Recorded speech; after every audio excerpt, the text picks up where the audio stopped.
Good morning, students. I am on cloud 9 to welcome you for this session of today. How are you, children? Everyone is fine? Yes. In the previous class, I just gave the gist of the life of Pi by Jan Martel. Have you gone through the story? Did you understand it well? Hope you might have understood it well. Right? Now, please take your textbook, children, and in page number 65, there is one exercise given, that fourth one, sequence the following incidents logically to write the summary of the story, Life of Pi. Have you seen it? Take page number 65 of your English textbook, and there is one 4, sequence the following incidents logically to write the summary of the story, Life of Pi. Right, I will read that sentences.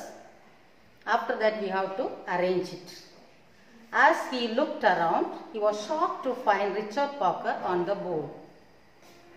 He searched for water took him dangerously close to Richard Parker, but nothing could stop him, neither Richard Parker nor the hyena.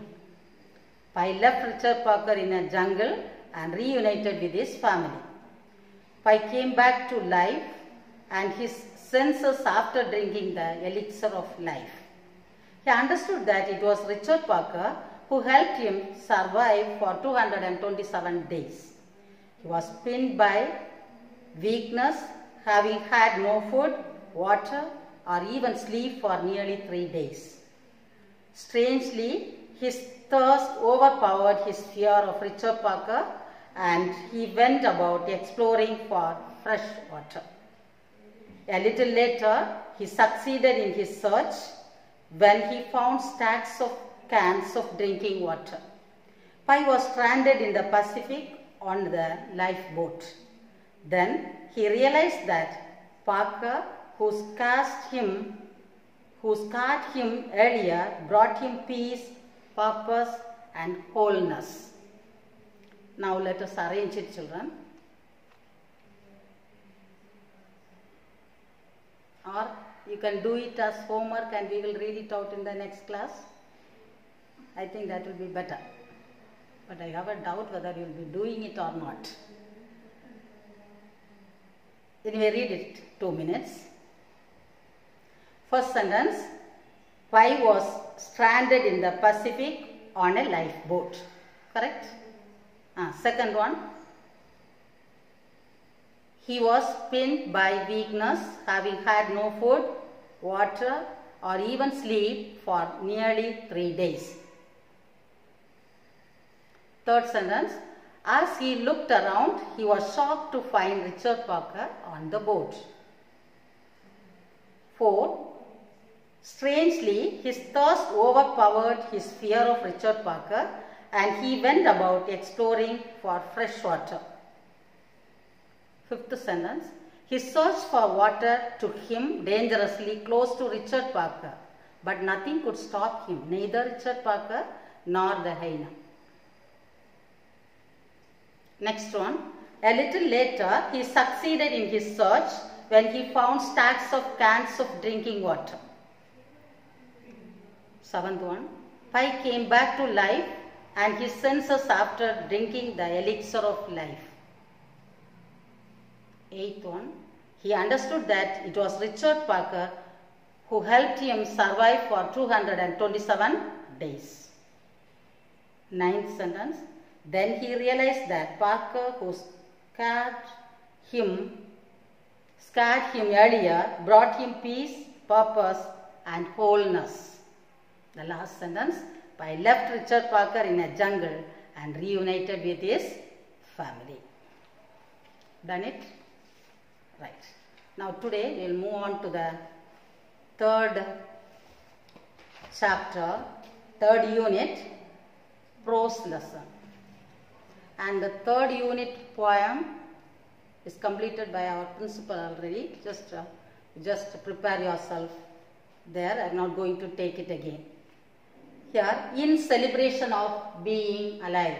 In the first online class, I told you that we have to celebrate our life in all circumstances. Hope you remember it, right? You must thank God for all the goodness that you have received from Him. Don't blame God, or don't lose your faith when you come across certain pitfalls in your life, right? Whether you are an educated person or an uneducated person, some people have that optimistic view throughout their life. But some people have whatever goodness, blessings they receive from God, they have a pessimistic view towards life. Now, the title of the lesson is In Celebration of Being Alive. Have you ever thanked God early in the morning? Thank you, God, for giving one more day in my life. You have blessed me with a new day in my life.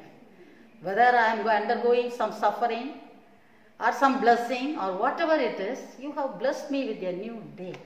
Have you ever thanked God for that? Have you just thanked God for being alive in this world? We are not sure of our life in this world. I am just here in front of you in the class.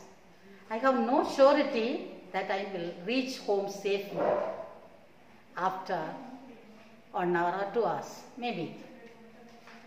See, as I go, I was just got into a pit, or just I fall down without, by slipping, slip of the leg. And if I fall, and I just reached, after falling, I reached permanently. I am not sure, I am not guaranteed about my life in this world. So what we have to do is, we have to celebrate the days that God has bestowed upon us, whether it is good or bad, whether something good has happened or bad has happened, whatever it is. Because every day we are learning new things, I told you already. Every day we have to learn at least one thing. Never stop learning, because every day life teaches something to us. Life never stops teaching. Right, children? Never stop learning, because life never stops teaching. So every day, whether it is a favorable day for you or unfavorable day, celebrate it. Thank God for being alive in this world. So this is an optimistic lesson which gives you some optimistic views for you to go ahead successfully in your life. Right? Now let me tell you 1 or 2 sentences about Dr. Christian Barnard. So Dr. Christian Barnard was a South African cardiac surgeon. So he was a doctor, well-versed surgeon. And one more landmark of him is, he was the first person who has done that heart-to-heart transplantation successfully. Human heart transplantation. So first human-to-human heart transplant is done by this Dr. Christian Barnard. He's a highly educated person and a doctor also. So he grew up in South Africa. One of his brothers, Abraham, his name was, he died at the age of 5 due to some heart problem. So his brother, he lost one of his brother at the age of 5 due to some heart problem. When his brother died, he was very much moved by it. He wanted to figure out the problem and try to fix it out. Why this has happened? So he completed his master's degree in medicine in the year 1953, and in the same year 1953 he obtained the doctorate degree in medicine, MD, for his dissertation, for his paper entitled The Treatment of Tuberculosis Meningitis. So he has got the 2 degrees in the same year 1953. So as I told you, he performed the first human heart transplant operation. In his first human heart plant operation, another one brother of him, Marvin Bernard, assisted him a lot. So his brother was also a doctor maybe. The operation lasted for 9 hours, and a team of 30 people, 30 doctors, nurses and other people, helpers were there while they were doing the surgery. And that patient survived after the operation and lived for 18 days. Very short span of time only, but it is a landmark. Though the first patient with the heart of another human being survived only for a little time, Bernard had passed a milestone in the new field of life extending surgery. So he has landed the footmarks in the life extending surgery. So he was celebrated around the world for his accomplishment in this. So this is, I feel it is enough for you about this author. Now let me tell you 1 or 2 sentences about the gist of this lesson, and after that I will read and explain it to you, since it is a detailed prose. Right? This lesson, the basic idea of this lesson is, one must not, as I said earlier, one must not get pain, trouble. One must not be troubled by thoughts, pain or suffering in our life. We must never get troubled by our experiences that we are getting daily in our life. The trouble will be there, but we have to go ahead. Pleasure and pain are part of human life. In my first online class I told you, pleasure is there, pain is also there. But when you compare this pain and pleasure, more time we feel that we are undergoing pain only. But it depends upon our state of mind. There is a saying, one man's food is another man's poison. Maybe what you feel good may be bad for somebody else. Anyway, you must never get troubled by our pain. You must never get troubled by our thoughts or sufferings in our life.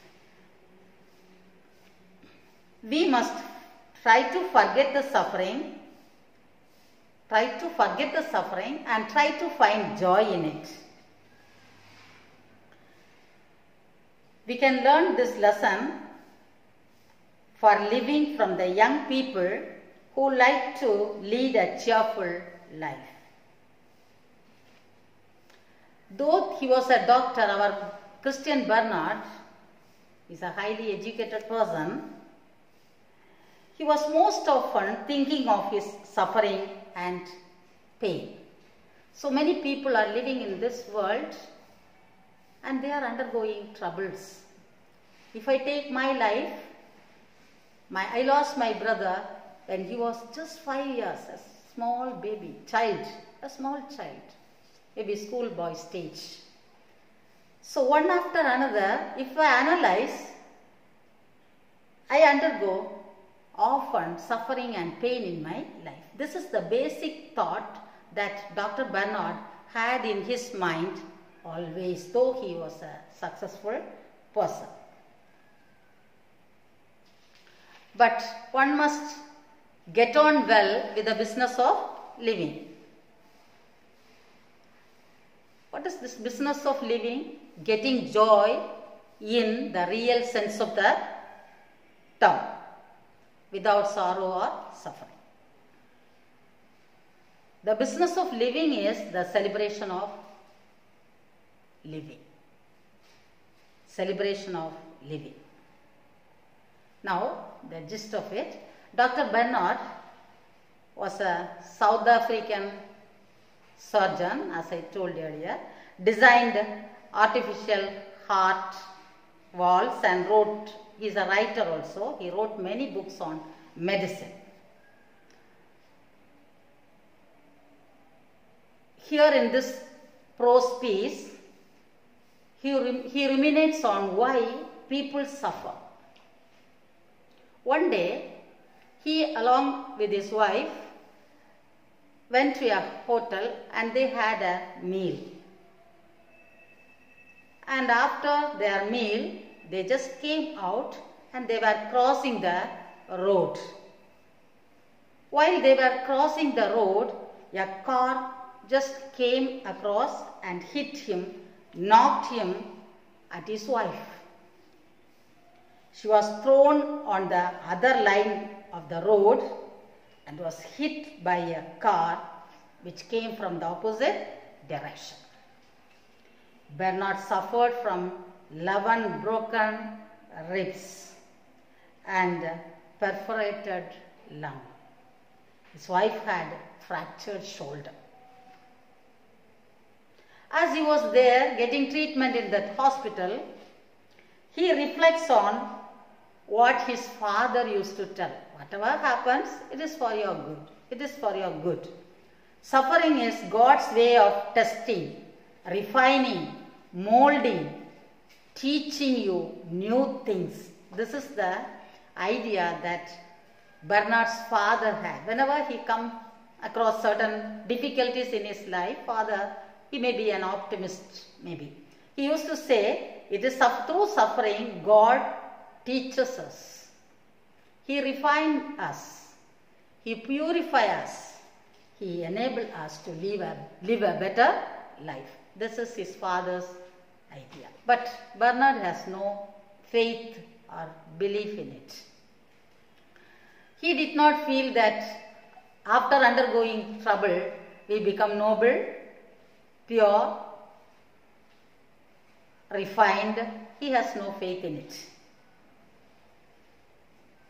So he did not see anything noble in it. A patient in pain, he must have seen so many patients in the hospital just undergoing severe pain, anguish, wailing in the ward, children wailing in the ward because of pain. What is that refinement needed there? Why God is testing us like this? What purification we will get after this, undergoing this veil in our life? This is his view of life. One day, his father showed him a half-eaten biscuit. It was the last one his brother had before he died with a heart problem. He found the suffering of children pathetic. When children feel sick, when they came there for treatment, he feels so bad. Though he treated, he feels bad in his heart. Children or patients in general, they implicitly trust doctors and nurses.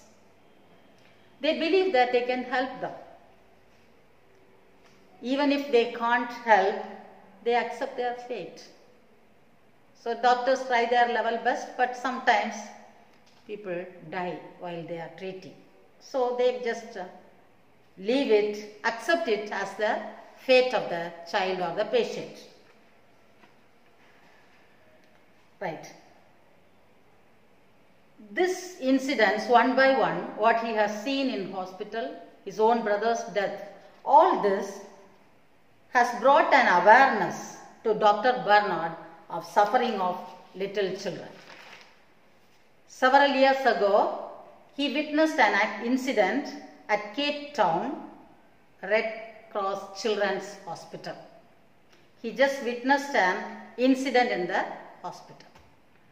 And that incident totally changed his views of life, his attitude towards life, and he's a completely changed man after witnessing that incident in the Cape Town's hospital. Now let us see in the textbook what is that incident which changed the life of Bernard from a pessimist to an optimist. And finally he says that we have to celebration. You know what is celebration? We have to celebrate ourselves. We have to celebrate. The reason for celebration is for being alive. God has given us life in this world. He has given us life to live in this world.